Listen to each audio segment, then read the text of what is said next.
Hi there, everybody. So my clock indicates it's 10:30. Papers are at the front of the room, at the back of the room as you come in. As before, there are ribbons up here to you're welcome to take one to indicate your attendance at the business meeting. There's only one ribbon for any one or more sessions. The attendance list is being passed around, so you can indicate attendance on that. So, is Dave McCarty here? Coming in now. He's coming in. Ah, okay. Dave, do you want to do the thing? Do you want to do the thing? That thing you do.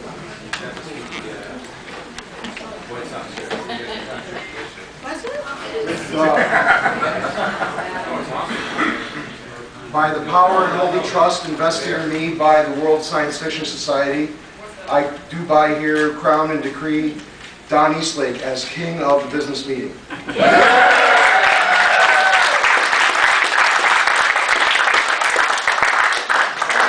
I consider that to be an exercise of your papal authority to give me this secular authority here. However, I think you do need to work a little bit more on that infallibility thing.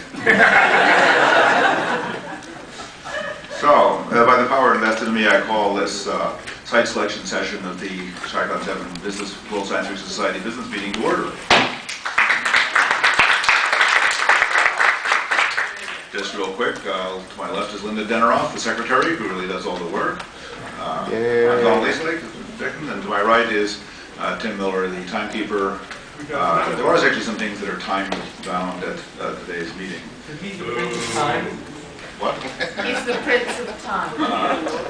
Okay, so the special order of business for this meeting, which has highest priority than anything else, is the report of the 2014 site selection results. We have a Tellers Committee report. Chicago 2014!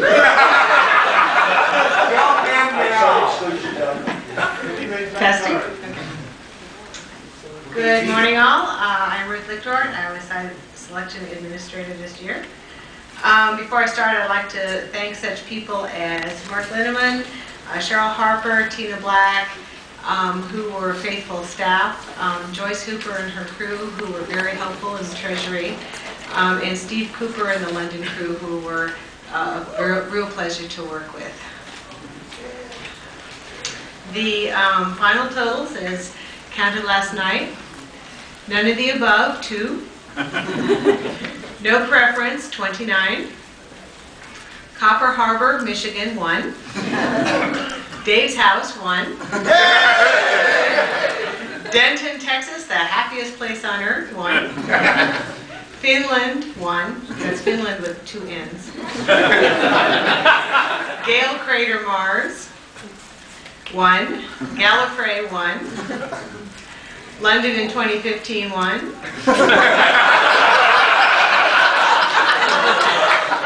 Minneapolis, 1. Minneapolis in 5773, 1. No Dams, 1. Portland, Cornwall, 1. Rutland, 1. Slab City, 1. That 7-Eleven next to my house. Boston 2022. Minneapolis in 2073, 2. Rottenest Island, 2. Tonopah, Nevada, 2. Yay! Zerps 2010, 2. Minneapolis in 73, 3. Phoenix, 3. Stockholm, 3. Peggy Ray's house, 4.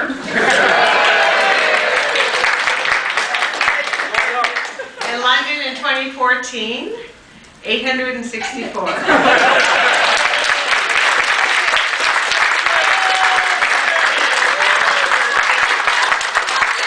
a grand total of 932 votes.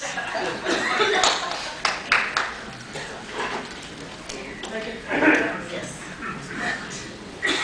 There are copies to pass out. Yes.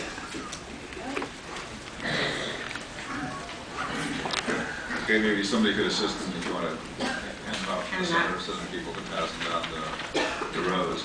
So,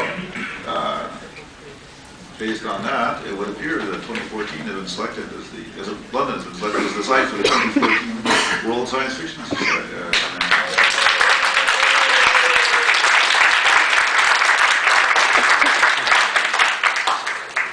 Is there a motion to destroy the ballots? Second. Let her keep on. Any objection? Is there any objection? Hearing no objection as such, the ballots are ordered destroyed.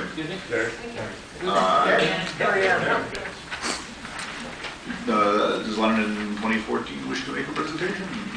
Also, actually, could some representatives first come forward? There's also one special item right after you come forward. I believe Patty Wells wished to make a presentation.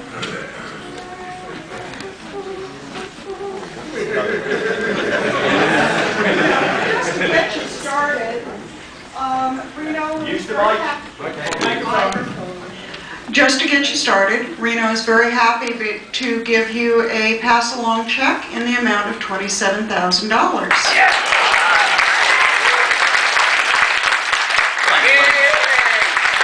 Use it for good parties.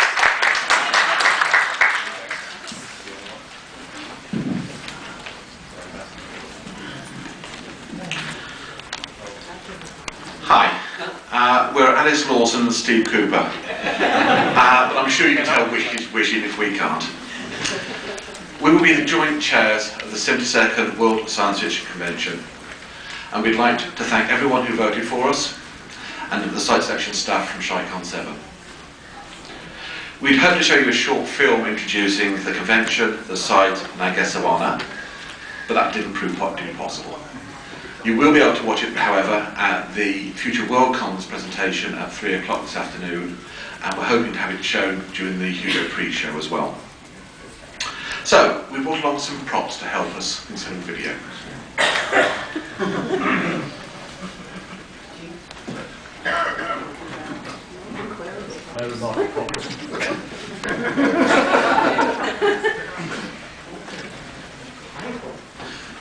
Right. We are delighted that the Worldcon will be returning to London after 49 years. This will be at the 7th Worldcon in the UK, the 9th in Europe, and the 3rd in London. There are lots of ways we intend this convention to be dynamic, creative, and fresh, but we also recognise that 2014 will be the 75th anniversary of the first Worldcon, and that history and tradition is important to us too. So I'm honoured to be able to announce to you that the 2014 World Science Fiction Convention, the 3rd in London, will be called Loncon 3.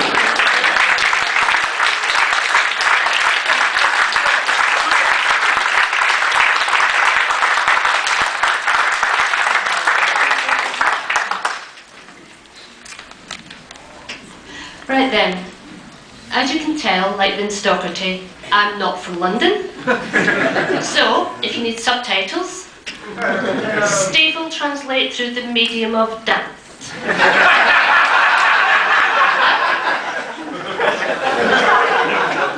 We'll be holding the Worldcon on the 14th and 18th of August in 2014, which is Thursday to Monday.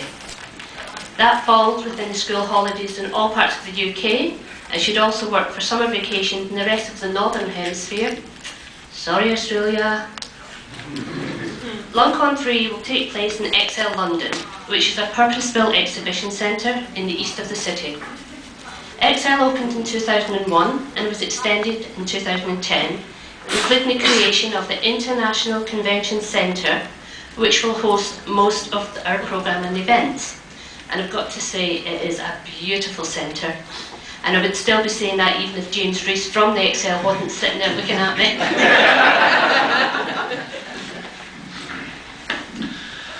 There's a range of hotels near to XL, in all price ranges, with more on the way. We've block booked rooms in all the nearby hotels, and we'll be opening bookings to members by January 2014. We haven't set a date exactly for that yet. We'll be working closely with a professional booking company one we used in Glasgow in 2005, if you remember them. And they will process all the accommodation requests. Excel has excellent transport links using the Docklands Light Railway and buses to connect into London's underground system. There are over 40 places to eat. 2/3 of these are within Excel itself. And there are many, many more restaurants and bars within easy reach at Canary Wharf and over at the O2 Arena, which can now be reached by a cable car across the Thames. But we can tell you more about our site later. What we would really like to do now is announce our guests of honour. No. Okay. We're going to take turns.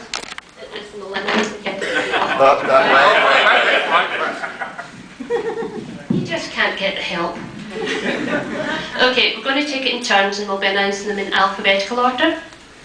Between them, the guests of honour for Loncon 3 have contributed extensively to the field and community of science fiction. The first of our guests is a writer who has been publishing both SF and mainstream fiction since the mid-1980s. He's been Hugo shortlisted, and there are already legends about what he gets up to at Worldcon. And he sounds a bit like me, which means you'll have guessed by now that it is Ian Banks.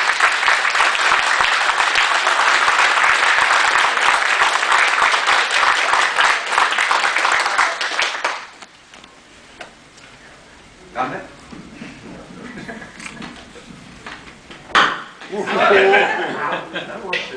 No, killed it. You might Killed it. It's just to heighten the suspense, you understand? You take his job. Well, yeah. Right, having the microphone between us is not working out quite as well as we thought. Our next guest of honour has lived in London for over 40 years. He's written science fiction, is undoubtedly better known and widely acclaimed for his writings about science fiction and fantasy. Loncon 3 is delighted to be able to honour the contribution to SF criticism made by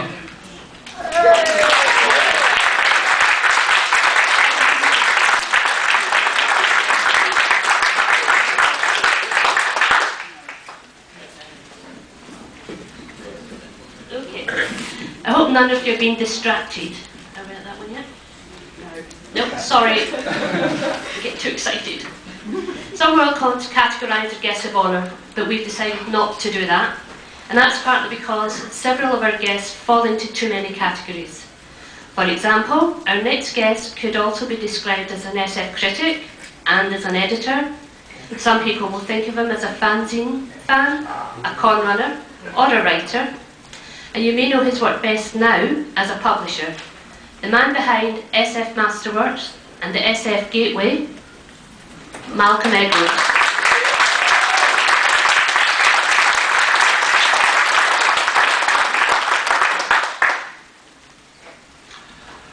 None of our guests really should need much introduction, but some are instantly recognisable. For science fiction readers of a certain age, our next guest defined what science fiction looked like, which means some of you may have already guessed that I'm talking about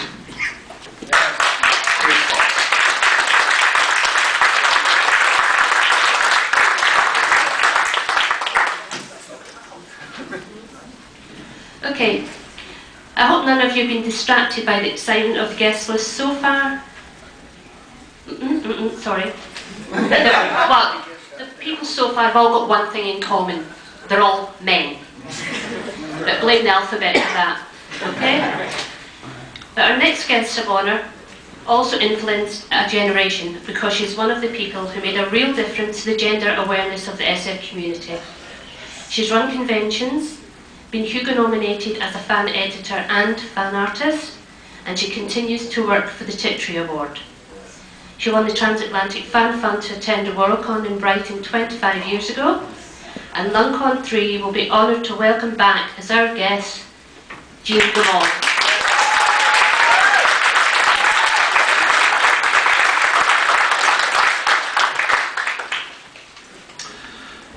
The first of our writers to be announced as guest of honour writes under two names, although I think most of you can work that one out.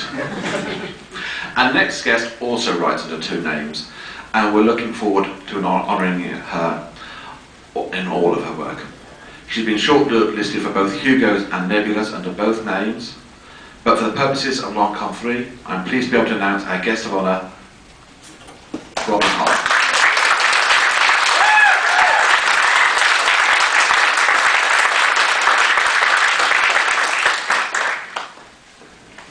And finally, and yes, there is another one, we have a writer and artist who's been active in comics for over 30 years.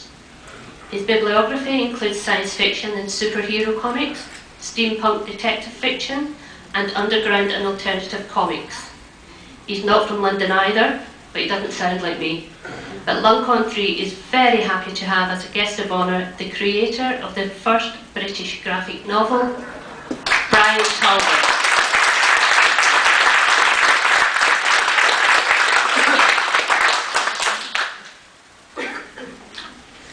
Alice will be telling you in a moment a little bit more about our Worldcon committee. But before we look forward, I'd like to pause and thank all our friends and pre-supporters and everyone else who's worked on the bid for us so far across the world. That includes our hard-working bid committee, who I'm really pleased to say are all willing to go on and work for the convention.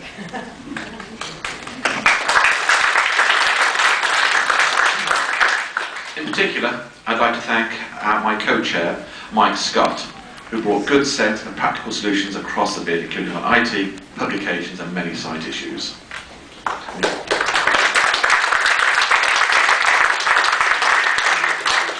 I'd also like to thank James Bacon, as one of our deputy chairs, as he led the team responsible for our promotions across the globe, including all the parties.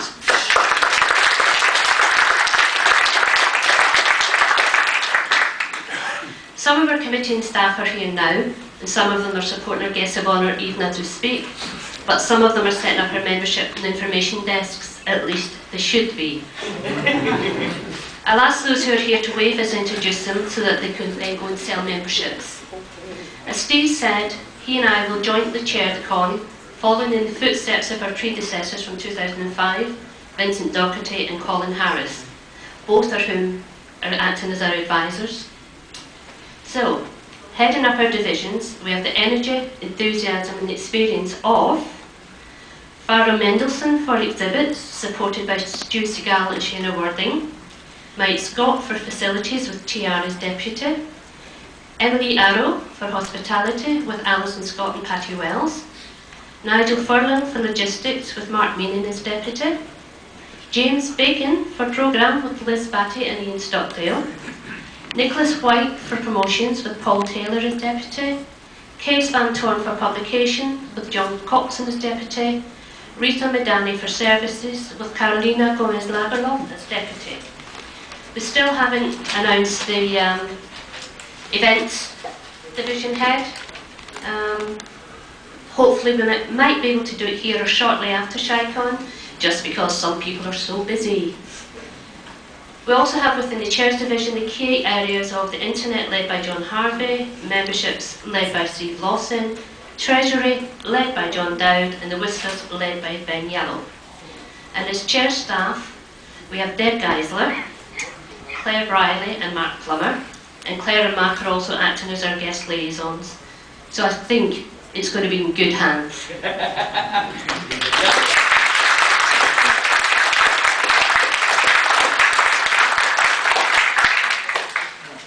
Our aim is to end up with a Worldcon that is as exciting and vibrant as the city that will be our host.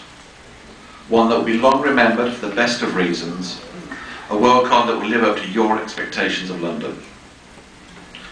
We'll be happy to take questions, but of course equally happy to find out there's nothing more you want to know right now. But I will put one piece of information here because I know how much you all love numbers. The bid ended at 6 p.m. on Sunday with 831 pre-supports, 80 young friends, and 1,231 friends.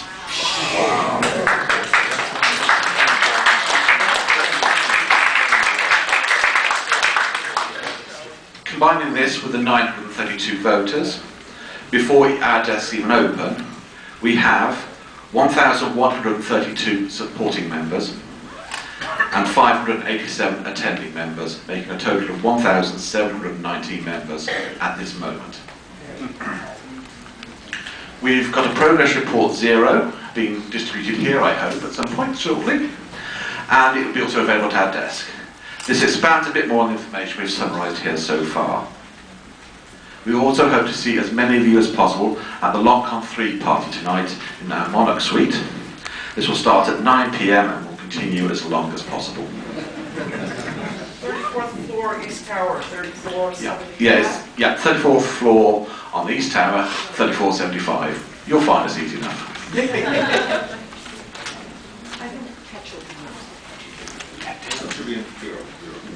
Could you bring some PR0s up to the podium, please?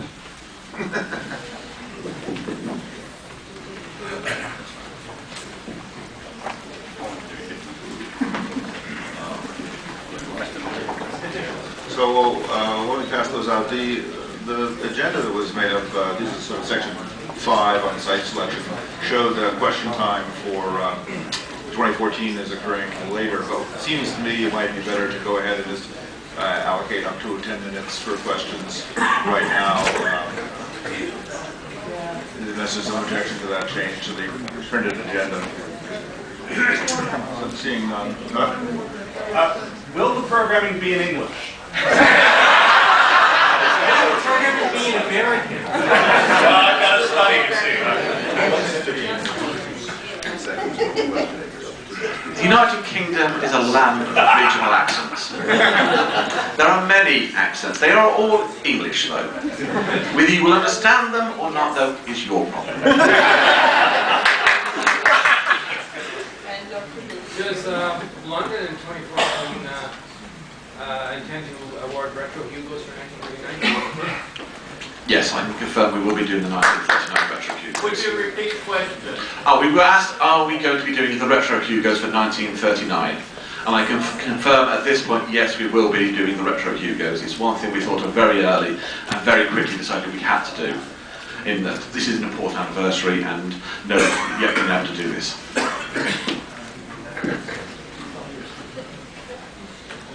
Any more questions?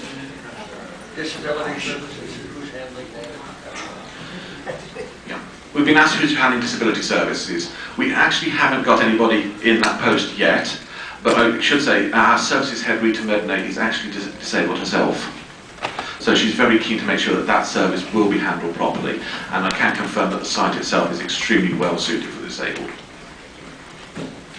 Farah, you have a question? I just want to contribute, and Exhibits, which is also headed by somebody who is disabled, will be considering disabled access from the very beginning of our planning. Any other questions? Yeah, why don't you take the thing off your front? Ah, yes. I was supposed to do that as the flag was unfurled, but they got so into it. I think it was a shock having to do interpretive dance. Yeah. If there are no other questions, I believe Dave McCarthy has something he wants to say. Are you there, Dave? Yes, I am. Yes. I'm probably not the first Worldcon chairman to get to say this, but I'm very proud to be the first Worldcon chairman to hand you your ribbons.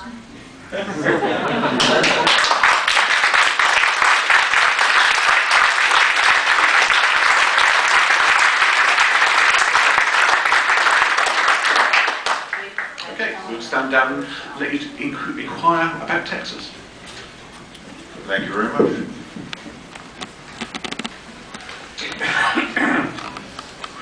I should just mention, specifically for your information, there will be a Worldcon Chairs photo op after the business meeting today, so you should stay since you qualify. So the next item is question time for Lone Star Con 3. Rules provide up to 5 minutes to make a presentation and up to 10 minutes for questions and answers.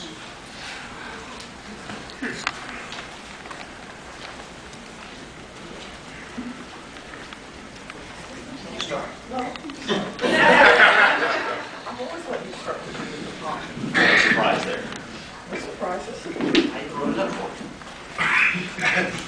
How you all doing? Well, looks like we're up.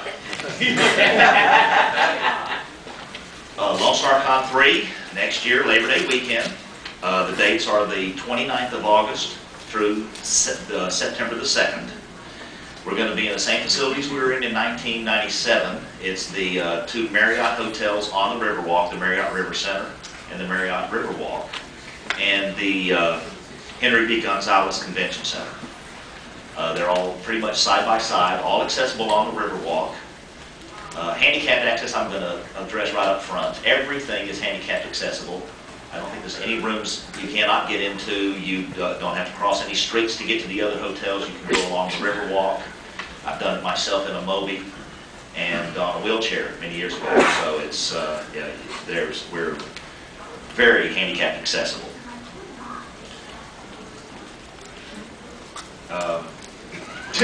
Sorry, late night party. Managed to get to bed this morning about 6. My brain's not functioning.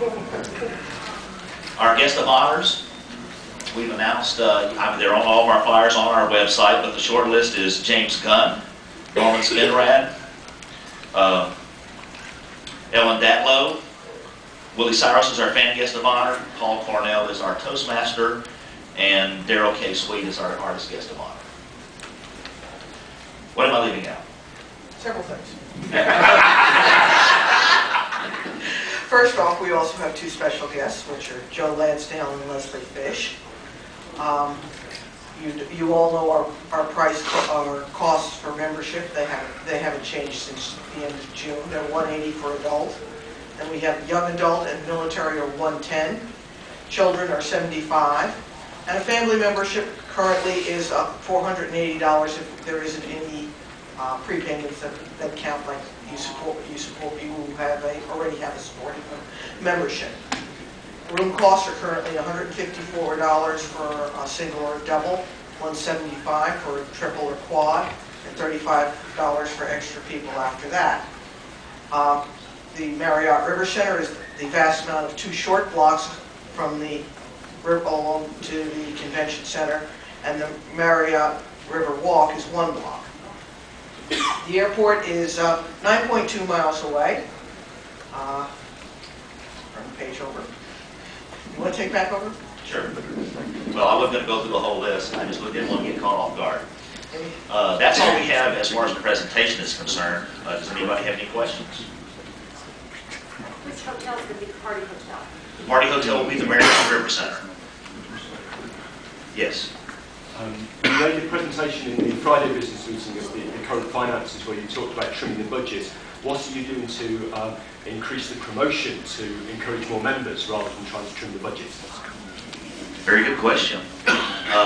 We've just recently started. Oh, I'm sorry. He was asking.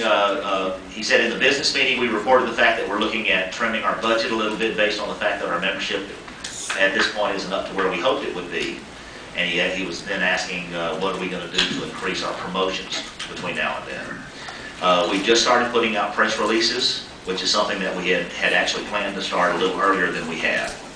We're going to be increasing the amount of advertising that we're doing at various different conventions around, and we're hoping to, we're looking at doing a little bit of local promotion as well, just to get the local Texans involved. Texas being a very large state, we've got a lot of area to cover there. Any other questions? Yes. Is that again the same weekend as DragonCon? It is the same weekend as DragonCon. And we are planning to do some co-programming similar to what's been done here and at Reno with DragonCon as well. We're still working on the details of exactly what programs will be shared. And there was a question here.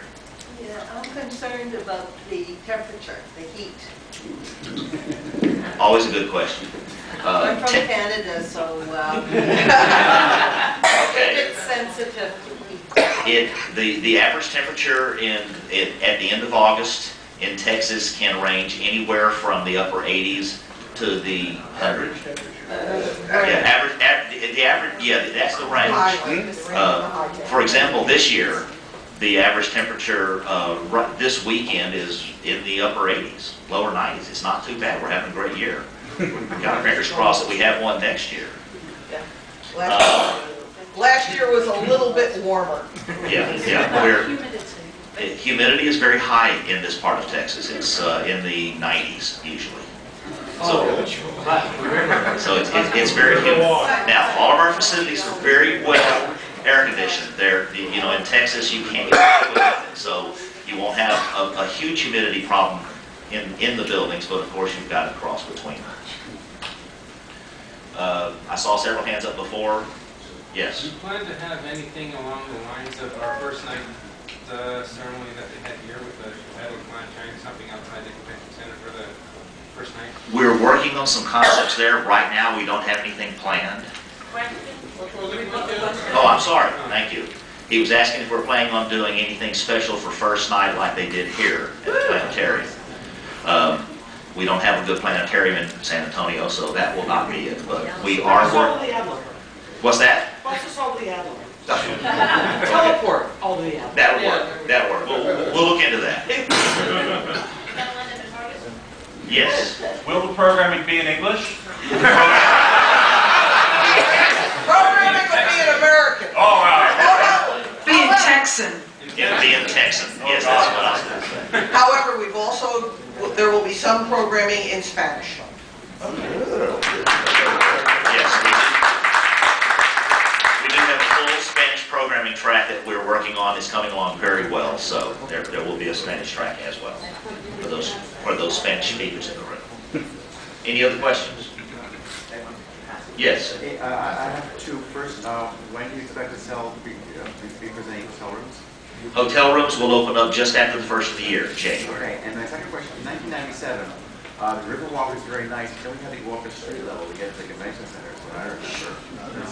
No. You did. No, you Could you speak louder? Okay. Okay, his question, his second question was, he said in 1997, his memory is that you had to go up above street level to get to the convention center from the hotels. Actually, there was a crossover under the street, and that is the case now. Okay, I will look for that then. Thank Yes, you. yeah. There's one sidewalk, and you don't have to cross the street at all if you're on the Riverwalk level. Yes. You just might want to point out to those that haven't been there since '97 that there has been a major rework of the Thank you. He's reminding me that the Riverwalk has been completely reworked since 1997. There's quite a bit more to it, as well as a lot of the sections right around the area where we are have been updated. In 97, the Riverwalk section that we're on actually ended as it got to the convention center. It now runs under the convention center. Time? No. Oh, okay. It now runs under the convention center, and there's a beautiful park just past the convention center at the end of this section of the Riverwalk. So if you were there in 97, there's a lot more to explore now. Yes, Tim? Just for the record, Mr. Google says average humidity in the summer in San Antonio is 70%. Oh, well, that's much better than the 90 that I reported. Houston, it's 90. Yes. Yeah, that is true. I'm 200 miles away, so it is higher humidity. Any other questions? Yes. Another point to give everybody is that even though the temperature up above may be 90, if you're down at the Riverwalk, it generally feels like it's 10 degrees lower. Right. For those of you that could not hear her, and thank you for reminding me, the Riverwalk is usually an average of 10 to 15 degrees cooler than street level. So since a lot of our transportation between buildings will be at that level, whatever the outside temperature is, you get a bit of a break on it. Yes, Jerry?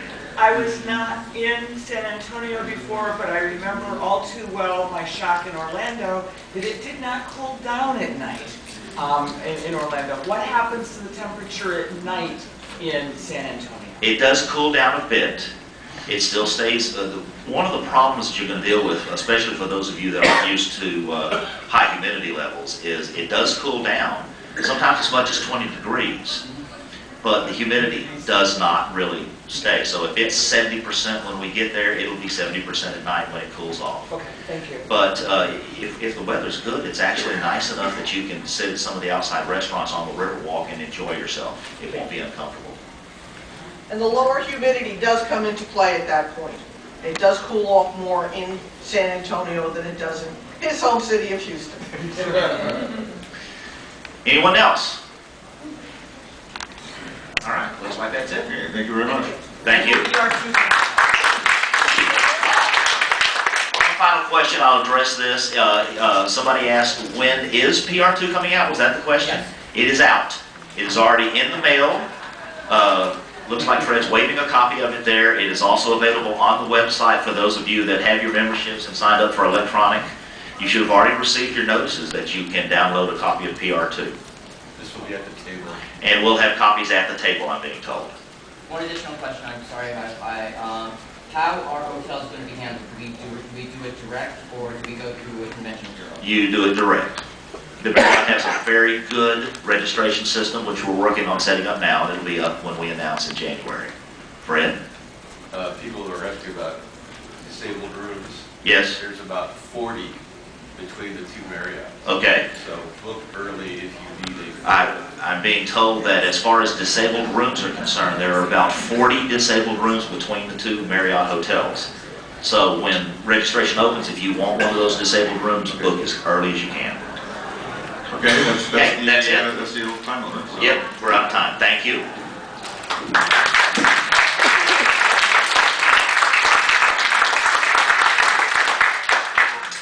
Next order of business is presentations by bidders for 2015. We have 5 minutes apiece to make presentations. Do we have 2015 bidders who would like to present? Come forward, I would suggest. If we have put up here, we might have more than one. So, is there some agreement as to who should go first, or should I? Okay, there seems to be an agreement. So,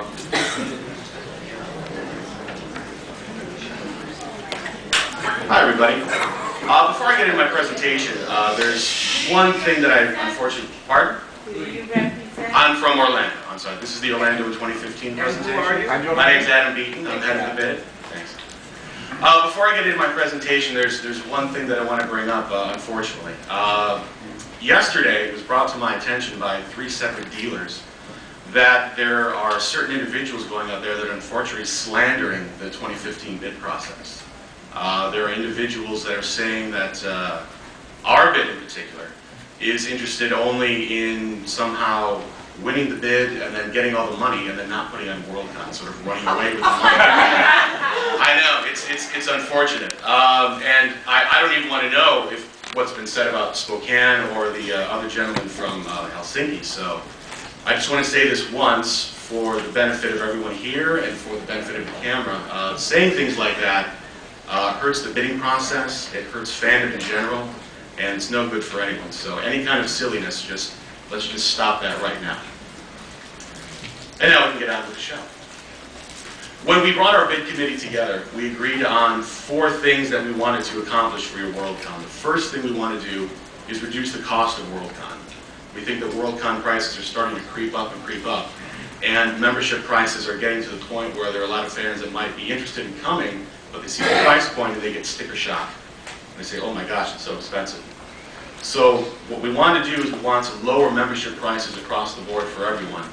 But we also have to find facilities that also can match those lower membership prices, because we can't lower membership prices and then go to a very expensive facility, because obviously then we're going to be in trouble budget-wise. So what we did was we found a beautiful location that has Worldcon class facilities at not Worldcon class prices. And that's Disney's Coronado Springs Resort at Walt Disney World. We were very surprised to find out that we were going to be able to get a rate of only $139 a night for up to 4 people at Coronado Springs. Furthermore, because of the size of our room block, we're not going to be paying for any of that function space whatsoever. So that's going to save a ton of money that we can pass on to you guys to lower the membership price. Coronado Springs is a beautiful place. It's all on one level. You don't need to go up down escalators and elevators and try and figure out where you need to go and how you're going to find anything. Furthermore, it has 1,921 rooms, so we're all going to be able to be at the same hotel. It also has free Wi-Fi for everyone that's going to be coming. It also has free parking for everyone as well. Even if you're not going to stay at Coronado Springs and drive in, you can still get free parking for everyone that's coming to Worldcon. So that's a big, huge benefit. It's also going to be free transportation to and from the airport as well, and free baggage handling as well. When you come in, you'll be able to get right onto an air-conditioned motor coach, head straight to Coronado Springs, and then when you check into your room, you're going to find that your bags are right there waiting for you. It's another free service that Disney provides. for being a Disney guest. The second thing we want to do is we want to attract new membership and appeal to a wider audience. We're a member-driven organization, Worldcon and the World Science Fiction Society. So we need to always have to be working on outreach in order to talk to everyone about Worldcon, get everyone excited about Worldcon. Now our committee comes from science fiction, but we also run other kinds of conventions as well. We run video game conventions and Comic-Cons and anime conventions. And because of that, we're going to be able to do a lot of more outreach than normally other convention committees can do, in order to get people interested and excited about Worldcon. In order to also facilitate a greater understanding and also to facilitate more participation in Worldcon, what we're going to be offering is something we call a virtual membership. Especially for people that are supporting members, what we want to do is we want to wire in a certain number of panel rooms with webcams and also with computers as well, and have supporting members be able to watch in real time panels going on at Worldcon and also have chat rooms available as well, so that supporting members can participate in the discussion as if they were attending as well. The third thing that we want to do is we want to make it easier for those who do business at Worldcon to do business at Worldcon. We've noticed that, especially with the rise of the internet, you don't have to necessarily go to Worldcon or other fan conventions in order to get really rare Fanish items, just Fanish items in general. You can just go on the internet and buy them yourself. So we want to try to make it easier for dealers, and especially vendors, anyone, to be able to bring in the business so that they can make business and they can make Worldcon even better. So what we've decided to do is we've decided to offer the exhibit hall on an open to the public free admission basis. And we're going to be working with the Orlando Visitors and Convention Bureau to get that word out, to let people know that they can come in and experience at least part of Worldcon for a very low rate, for free, with the idea that we'll be able to sell them day passes and hopefully full memberships once they come in and experience just a part of what Worldcon has to offer. You got about 1 minute left. And the fourth one, the last one, is we want to retain our traditions and we want to make them meaningful for a new generation of fandom. We're talking about addition, not subtraction. We're talking about keeping everything that Worldcon does that is so great and adding just a few things that we can then use for outreach to go out to other fans and bring them into Worldcon. That's what ultimately this is all about, outreach, outreach, outreach. And that, I believe, concludes my presentation. So I will open it up to the floor if anyone has any questions. So actually, generally, sort of have 5 minutes, but is there any objection to extending for a couple of minutes? So give Spokane the same liberality. Hearing none, go ahead. Okay. If anyone has any questions then. As far as the room blocking, date-wise. September 2nd through the 6th. We're going to extend it out a couple days before, a couple days after. Obviously, being at Disney World, a lot of people will probably be interested in attending Disney World. We're going to have reduced theme park tickets as well because we're on Disney property. Okay, but there's going to be special attention paid to be able to vacation before or after. Absolutely, yes. That's very important to us. Yeah. Thank you. I appreciate your comment about price, but prices can end up being distributed in many ways. You talked about cheap rooms, you didn't talk about the cost of eating there. Well, what we're going to do, Walt Disney World has approximately 220 restaurants, and they range in price from fast food to fine dining. We're also going to have a very robust con suite as well, so for people that might not even be able to pay those prices, unfortunately. So we're going to definitely look at that and make sure that it's affordable to eat as well as attend. Well, that's a good question. Two questions. On previous occasions, you've mentioned as part of this outreach that you are going to have a discount for first-time Worldcon attendees, correct? Yes, I did bring that up. Yes. And the more I think about it, the more I wonder how you're going to determine that. Well, there's two ways that we're going to do that. One, obviously, the majority of people put their name out as far as, you know, I was a member of Worldcon. You can even look at the back of the Chicon book to see that. Obviously, not everybody does that. But we're creating a database of everyone that's attended Worldcon in the past, so we can look at their name and make sure that, you know, that's not there. Now, we're also going to run the name by, you know, once we get our con committee going, people that have attended Worldcon for a very long time to make sure that someone's not trying to slip through the cracks and trying to get something, you know, for a reduced rate that they really shouldn't be. So we're going to do two separate levels to try and make sure that everything runs as smoothly as possible. The other question, if I might, is yesterday I asked you about weather, and I thank you for your frankness about talking about the fact that it's going to be very hot for you. Sure, I don't think anyone's, you know, surprised at the weather. And so I Googled your site, Coronado Springs, and it seems to be a circle with the lake in the middle, correct? That's correct. And the convention center is at one end, and the rooms are at the other. right? On the other side of the Some lake. rooms are at the other, it goes around the lake. So you could wind up walking, say, half the perimeter of this lake, which looks like a long distance in this hot and humid weather, right? About 5 to 7 minutes, I'd say, as far as like the far, like if you're deliberately going to find the farthest room, that would be about 5 to 7 minutes. One of the things that Coronado Springs does, and we'll have tons of those, more than extra, they have like little golf cart shuttles that they zip around all the time. So, you know, if you're disabled or you don't want to walk that far, if you do decide to get a really, really far room for whatever reason, you can just sit in a golf cart and they'll just zip you right on off to your room in less than a minute. The other thing to consider with that too is that you don't have to worry about waiting for the elevator, unlike other conventions. When you want to walk to your room, you just walk to your room. Party blocks and... There are approximately 40 suites there, so we'll definitely have those suites available for parties and for other organizations that normally use suites at Worldcon. So Are we'll have they that all close set. together? Pardon? Are they close together? Yes, they are, yeah. Baggage handling is very nice, but I'm more concerned about the experience, people on your committee and their ability. Can't hear you. I'm more concerned about the experience of the people on your committee and their ability to pull off the Worldcon. Most people in our committee have run a fan convention. I'm sorry, it was about the experience of our committee, or our bid committee. Most of the people on our committee have run fan events and fan conventions at the highest level as far as running them. I myself have run a convention called Ohio-Con, which gets on average about 13,000 individuals.